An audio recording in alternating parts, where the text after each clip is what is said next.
বন্ধুরা কেমন আছো? দেখো আজকে দেখো মাছ পাতায় করবো, দেখতেই পাচ্ছ কলা পাতায় তেল মাখিয়েছি। মাখিয়ে দেখো মাছগুলো সাজাচ্ছি। এটা কি মাছ বলো তো?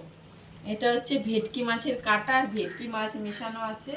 তো সব কিছু দিয়ে দেখো পাতায় দিচ্ছি, লঙ্কা বাটা দিয়েছি, আমি শুধু লঙ্কা বাটাই দিই, নুন হলুদ দিয়েছি। দিয়ে মাছটাকে ভালো মতো মাখিয়ে হাতে মাছটাকে মাখিয়েছি। মাখিয়ে দেখো এই দেখো সাজিয়ে দিচ্ছি। তারপরে তোমরা দেখতেই পারবে মাছটাকে আমি কড়াইতে যখন বসাবো তোমাদের আমি দেখিয়েই দেবো।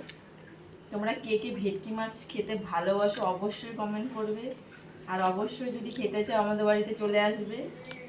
তো সবাই জানো তোমাদের দাদাভাই মাছ বিক্রি করে, তো পছন্দসই মাছ আমরা সব সময় খেতে পারি। এটা গর্বের কথা না, এটা তোমাদের দাদাভাই মাছ বিক্রি করে বলে। এবার তোমাদের যদি বাড়িতেও কেউ মাছ বিক্রি করতো তাহলে তোমরাও পছন্দসই মাছ খেতে পারতে। তা আমরা একদিন মাছ না খেলে তোমার দাদাভাই ভাত খেতে পারে না, আমাদেরও একদিন মাছ না খেলে ভালো লাগে না। মাংস আমাদের অতটা চলে না, কিন্তু মাছটা আমরা রোজই খাই। তো দেখো কত সুন্দর সাজাচ্ছি মাছটা, দেখতেই পাচ্ছ। এটা কি মাছ? ভেটকি মাছ। ও, এটা কি করে কলা পাতায় দেবে নাকি? কলা পাতায় দেবো। দেখি তো মাছটা বন্ধুদেরকে একটু দেখাই।